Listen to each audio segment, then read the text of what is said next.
We're excited today to welcome former Newcastle County Councilman and our president. We certainly want to welcome him to Tarrant County. We're proud of the culture and the heritage here.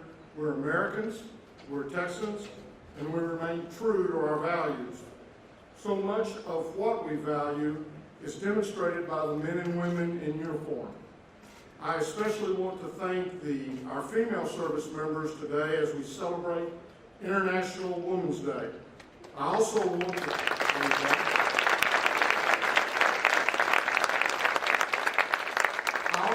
thank Congressman Elsie for his service as a Navy fighter pilot.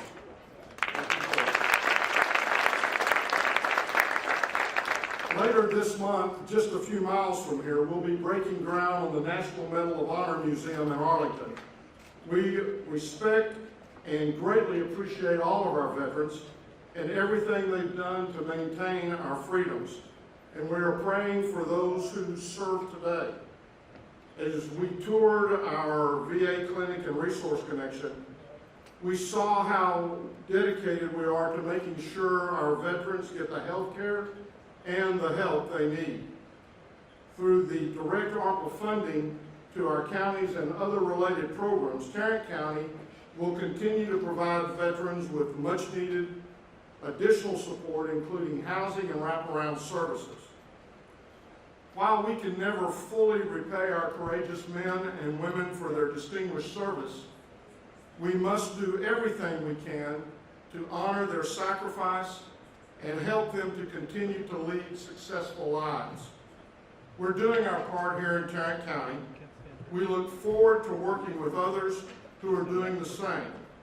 We must unite in being sure that our national veterans are being served. At this time, I would like to welcome to the podium Congressman Mark Vesey.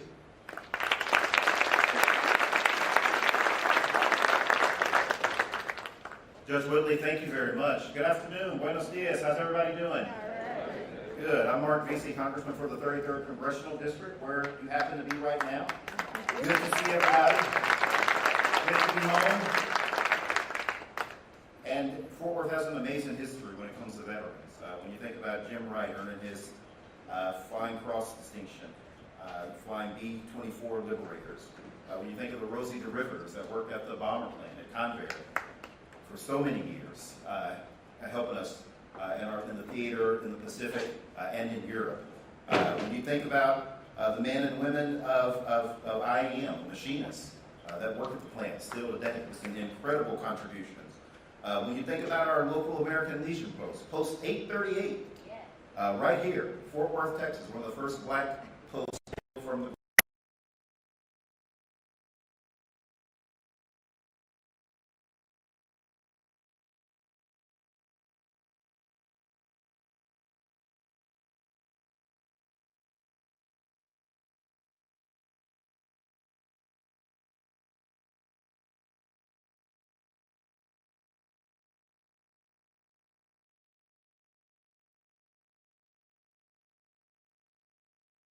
hopelessness. We have veterans here that are dealing with Agent Orange. We have veterans here that are dealing with cancers that they have picked up overseas.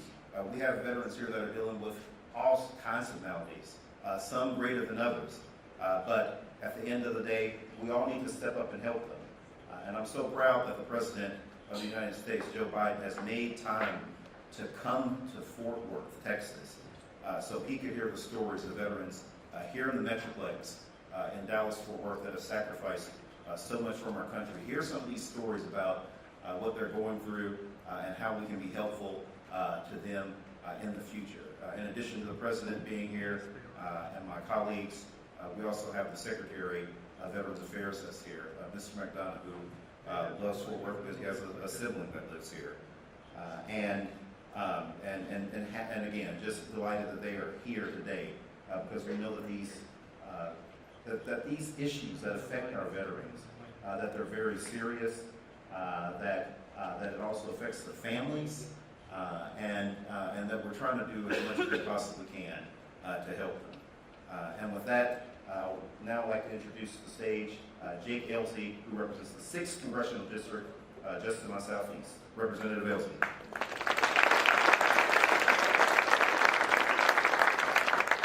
Thank you, Mark, and thanks to all of you. I usually don't write any prepared remarks when I'm talking to my brothers and sisters. And the reason for that is I generally don't know how I'm going to feel when I walk in the room. But the feeling I always know that I'm going to have is that of love. Love for my country, love for my state, love for my community. And when I look around this room, I see patriots, Americans, Texans, brothers and sisters, and perhaps more importantly, those who love them. There's a lot that's not right in our country and our world today. These are difficult times, these are scary times. But the one thing that always brings me back is that at the end of the day, we don't put an R or a D in front of veteran. They're just veterans. And the ability we have to work as Americans, as colleagues up in Congress, came because of the sacrifice that you made. I was very blessed to serve 20 years in the United States Navy as both a pilot and as a JTAC. I spent a lot of years defending my country, but I did so on the shoulders of people like you, those of you who've gone before us, from Korea, Vietnam, some drafted, some volunteered. You did your duty, and now that I'm an elected official in Congress, it's my duty to take care of you, because the cost of war isn't just guns, bullets, and lives during the war. There's a price to be paid for every conflict we're in, and it comes for everybody some different time, and that bill always comes due. We need to keep that in mind whenever we're preparing to go to war, how we conduct the war, the strategies you use, and understanding that at the end of that war we have an obligation, just like Abraham Lincoln said, to care for him who shall have borne the battle, and his widow, and his orphan. Tonight I'd like to introduce Congressman Colin Allred, my colleague on the VA committee, and an outstanding football player who loves his country.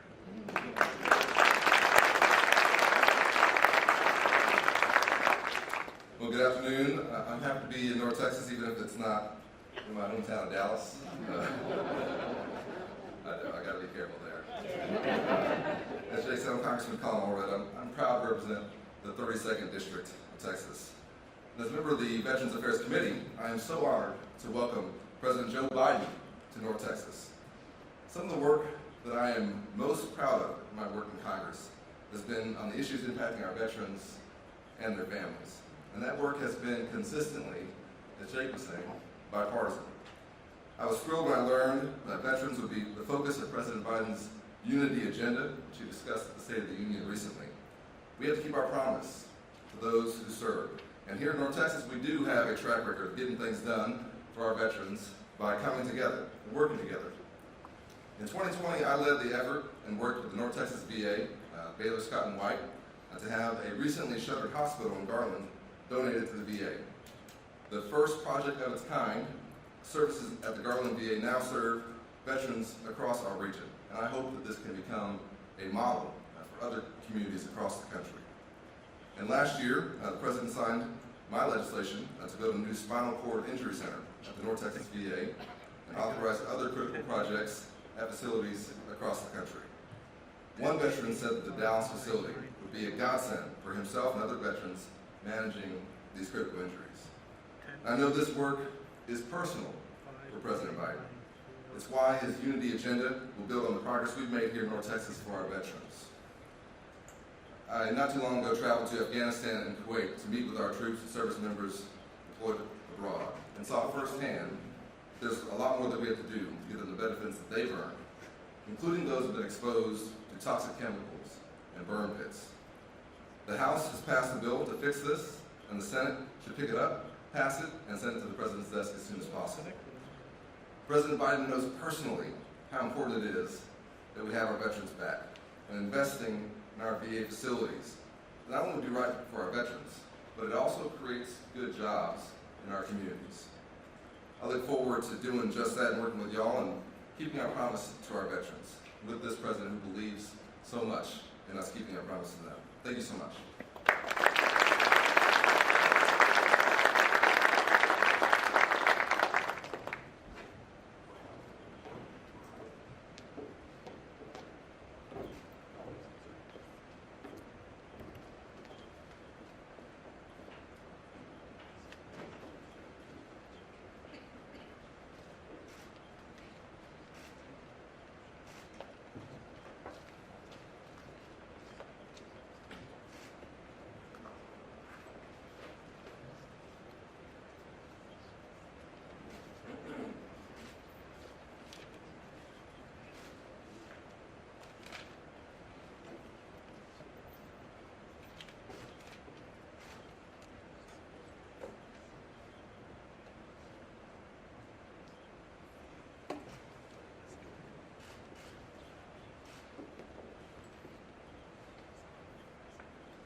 Ladies and gentlemen, please welcome Secretary Dennis McNaught.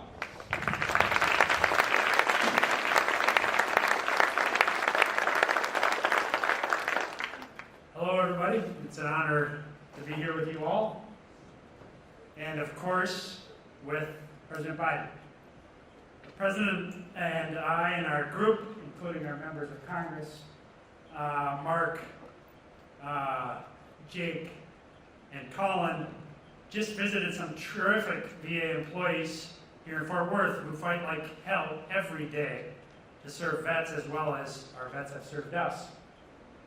During that visit, I was again reminded of the bravery of our veterans, the excellence of VA workers, and how lucky we are to have President Biden leading us, championing VA employees, veterans, their families, caregivers, and survivors. So thank you for everything, Mr. President. You know, whenever someone signs up to serve our country in the military, we make them a simple promise. If you take care of us, we'll take care of you. If you fight for us, we'll fight for you. If you serve us, we'll serve you when you come home. Vets depend on that promise and on us. There's no place where keeping that promise is more critical than toxic exposures. While veterans fought for us overseas, many of them were breathing in toxic fumes and particulate matter. Later, some of those vets developed conditions that followed them home, that impacted or took their lives long after the final bullets of war were fired. It's our job to provide those vets with benefits and care for those conditions. But for far too long, those vets haven't gotten what they deserve.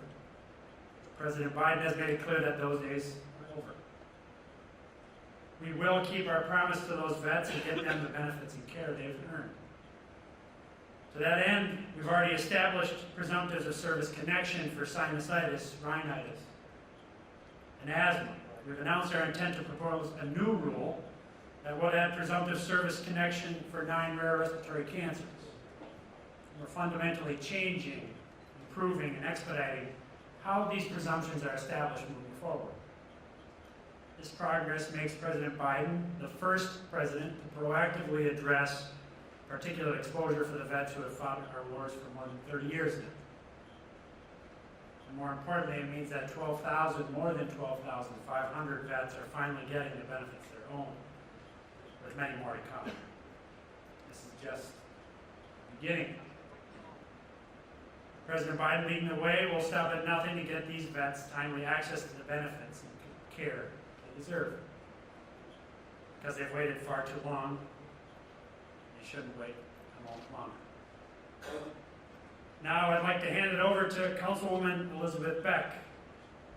Councilwoman is an Army vet, an Iraq War combat vet, representative of Fort Worth's 9th District, and her constituent, who happens to be my brother and his wife, attest to what you already know, which is that Councilwoman Beck is an incredible leader and public servant. Councilwoman, over to you.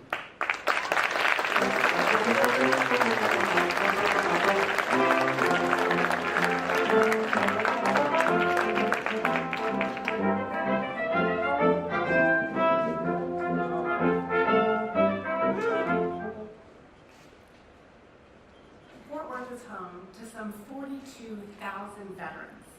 And as a community, we strive every day to make sure we honor the sacrifices they made. Just last year, we broke ground on the Tuskegee Airmen Texas State Veterans Home, a 100,000 square foot facility named after some of the finest heroes our nation has never known. This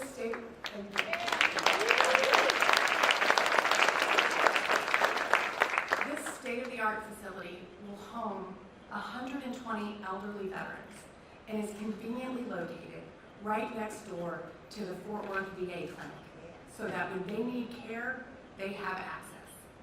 And making care easier for veterans is crucial, because, Mr. President, One of the things that you may know about us veterans is that for better or worse, we adapt and we overcome. We've been taught to suck it up and walk it off. For decades, we've suffered in silence with the wounds of our service, both seen and unseen. We've fought overseas only to come home and wage another battle, one to have our illnesses recognized. We've waded through paperwork. We've waited on hold just to be told that the connection was too tenuous or the time too far remote. In 2005, I served a 12-month deployment in Taji, Iraq. Nearly every day of those 12 months, I woke up coughing and blowing black matter out of my nose. We knew something was off, but we sucked it up and we walked it off, and we chalked it up to dust in the air. Of course, I would later learn that this was a symptom of being exposed to toxic smoke from the burn pit that smoldered 24 hours a day. That was 17 years ago. And it wasn't until this past November that I finally started the process to receive my VA benefits. Why did I wait so long? Because the idea of going back into battle for benefits seemed exhausting. Because I did not connect my symptoms with my service. Because someone else, somewhere else, had it worse than I did. Mr. President, on behalf of veterans across the city and across this nation, I want to say that we don't want anything we don't deserve. We aren't asking for something that we shouldn't have. We are simply asking not to have to fight again.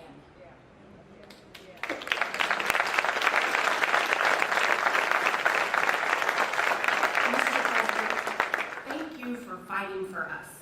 Thank you for ensuring that veterans have the support they need to fully address the consequences of war. Thank you for taking the bold step to recognize the effects of environmental exposure associated with wartime. And thank you for removing the red tape to access the care and benefits we've earned. Ladies and gentlemen, it is my privilege and my honor to welcome to Fort Worth, Texas, the 46th President of the United States, Joe Biden.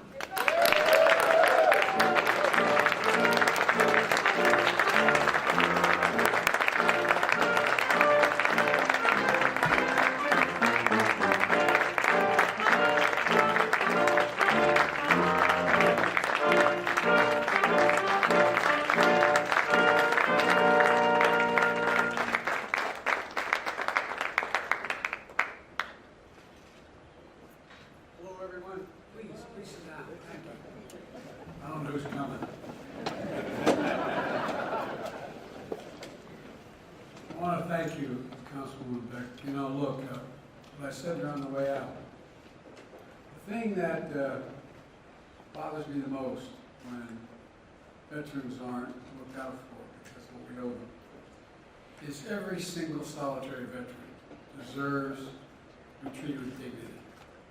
You shouldn't have to ask for a damn thing. It shouldn't be, can you help me? It's, I've got a problem, and we should say, how can we help?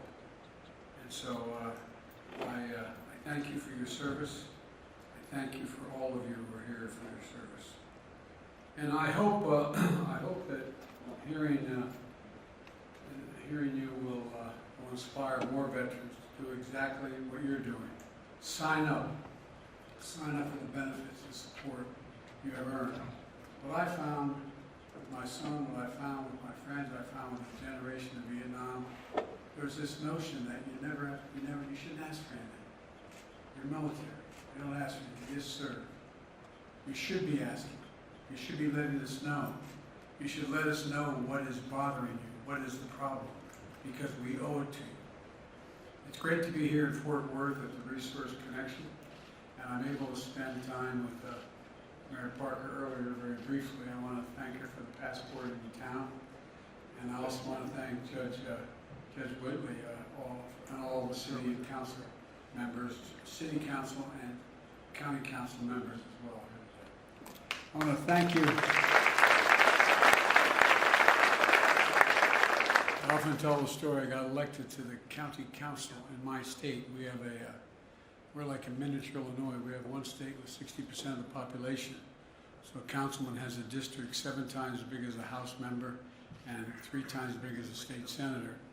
And I did not want to run, but I ran just to show the flag, and unfortunately I won. And they reapportioned me. It was in 1970. I got reapportioned from a 4-year term to a 2-year term because the opposition party saw more in me than I saw in me. And I was forced to know what we say in public life, up or out. And I ended up running for the Senate before I was old enough to be sworn in. Didn't expect to win that either.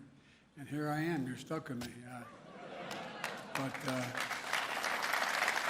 But the reason I ran for the United States Senate was too hard being a county councilman.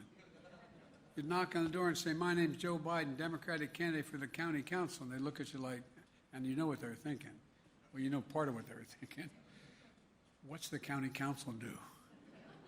Well, you affect people's lives as much as anybody else, and people go, county council.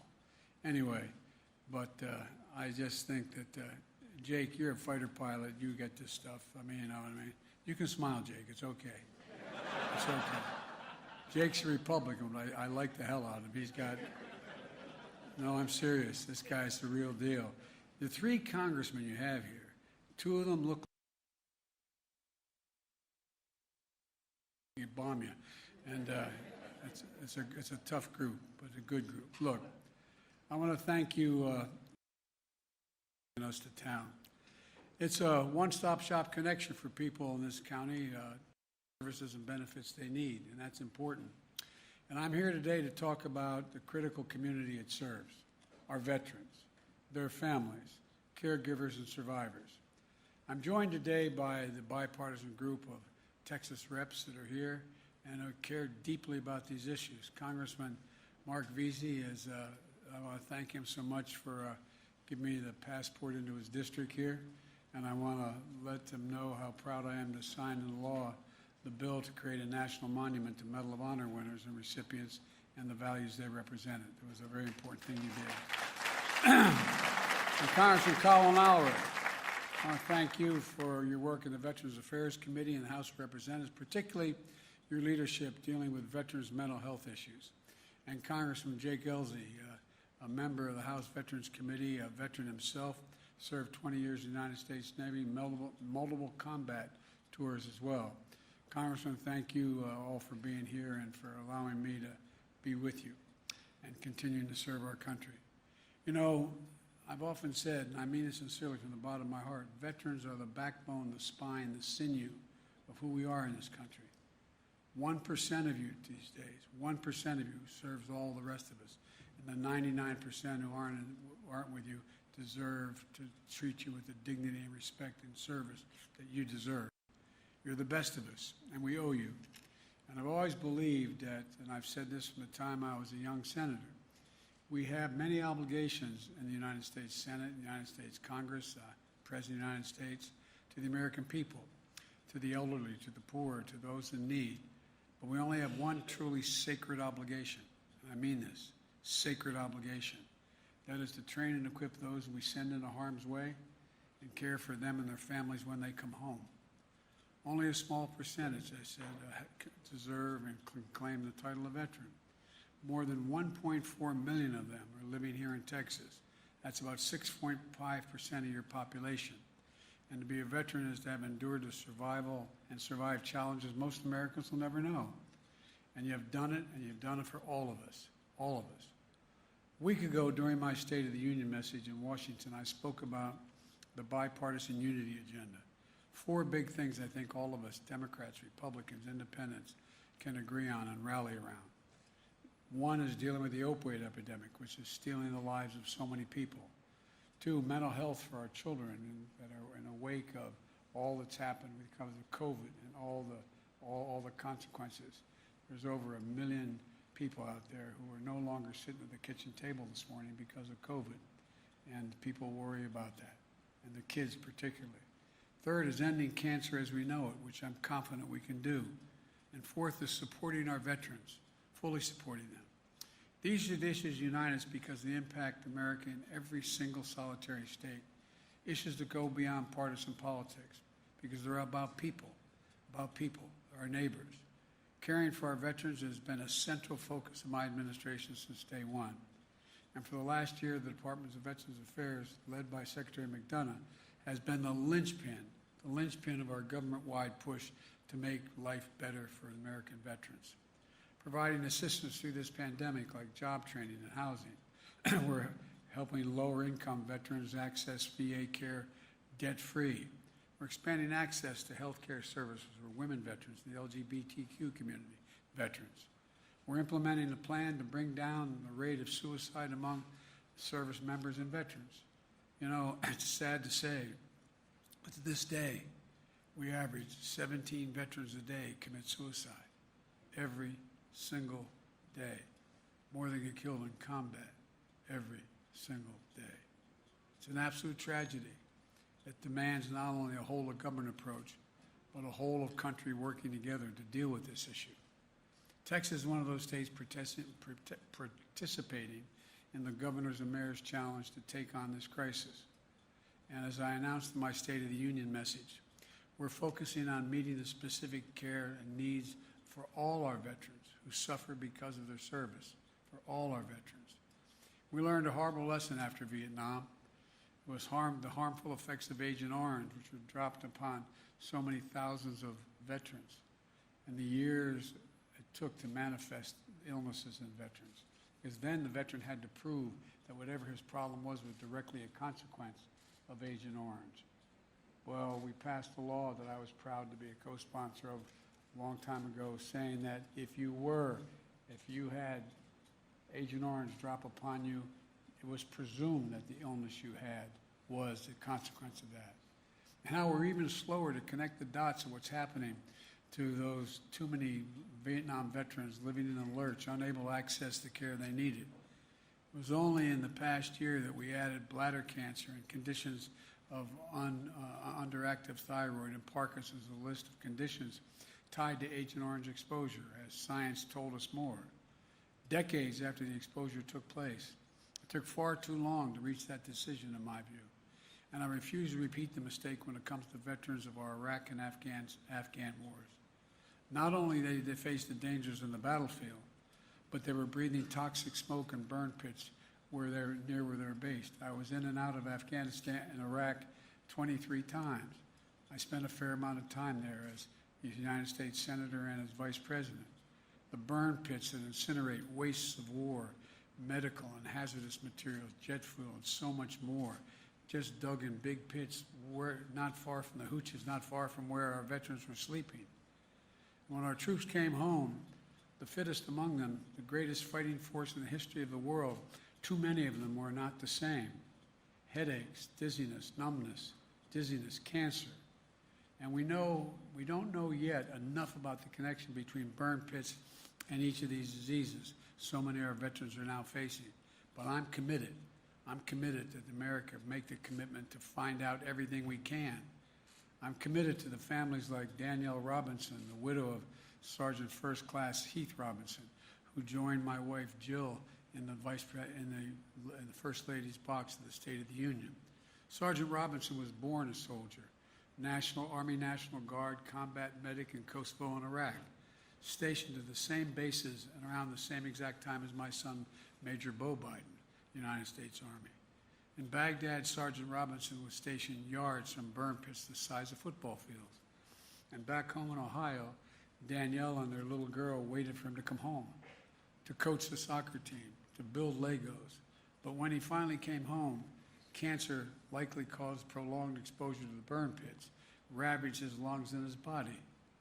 A soldier who could bench press 315 pounds, squat 400 pounds, run 2 miles in 12 minutes, would be bent over in a bathroom gasping for air. Danielle, working full-time, turned to become a 24/7 caregiver, scared to leave him alone for even a minute. He was just 39 years old when she held his hand as he took his last breath. But Danielle said he never stopped fighting, and neither did she. She kept fighting for his memory, in his memory, for our veterans and their families are going through the same thing today. Families like hers, like so many of yours, you're the reason why we're doing everything we can We've increased funding for VA research to study the health effects of toxic exposure in the military. We're speeding up the process to identify and address adverse impacts of military-related environmental exposure. We're following the science in every case, but we're also not going to force veterans to suffer in limbo for decades if the science is even if it's evenly divided. When the evidence doesn't give a clear answer one way or another, the decision we should favor is caring for our veterans while we continue to learn more, not waiting, not waiting. So I directed the VA to move quickly to review more of the cancers and provide determinations on whether or not they're presumed to be service-connected within 90 days. And by the way, you saw what happened when at 9/11 when the buildings went down in New York. You saw the thousands of firefighters who, in fact, were because of the toxic smoke they inhaled. Finally, because some of the people in the media and in entertainment insisted that they be compensated for. Well, when diseases are so rare that there isn't enough evidence, we'll examine other factors as well. And this week, Secretary McDonough is developing a new rule that will add several rare respiratory cancers to the list of presumptive conditions for certain veterans. We also need to know more about which of our veterans may have been exposed to burn pits in the first place or other environmental toxins during their service. To record possible exposures before service members separate from the military. So we're building a more comprehensive database from the Department of Defense and the Veterans Affairs to use to track access to exposures. We're working hard to educate everyone across the VA system about the potential impact of specialized care needed for burn pit exposure, urging veterans to sign up for the VA Burn Pit Registry and to make sure they know about the benefits that may be available to them. You know what I found about veterans as we worked for those who are trying to deal with the mental health problems? Is they're used to always giving. You don't think you have a right to ask for anything. You don't think you have a right to ask. We're asking you to tell us where you've been, tell us what your needs are. Nothing to be ashamed of, it's to be proud of. We owe you. Improving training for VA providers to make sure they're equipped to diagnose and treat exposures to related conditions. And this year, launching a new network of specialized care providers and call centers to help connect veterans with questions about exposure to care that's consistent, comprehensive, and high quality. Folks, these are the kinds of steps that can make a difference in getting the proper care for more patients and providing support for veterans, especially those facing cancer diagnosis. And every one of you know, the earlier cancer is diagnosed, the greater the prospect of dealing with it, the greater the prospect of curing it. It reinforces the new goal of my cancer moonshot, to cut cancer deaths, the death rate by 50% over the next 25 years at a minimum, to create more supportive experience for all the patients and families. Secretary McDonough is part of my newly formed Cancer Cabinet. The Department of Veterans Affairs is an essential part of our whole of government initiative because we're going to invest billions of dollars solving this problem to turn cancers from death sentence into treatable diseases. These are all the things my administration is moving on. We're not waiting. But some of the most important next steps need congressional action. Both the United States House of Representatives and the Senate have bills in motion that would extend eligibility period for VA care for burn pit-related health impacts from 5 years after leaving the military to a minimum of 10 years.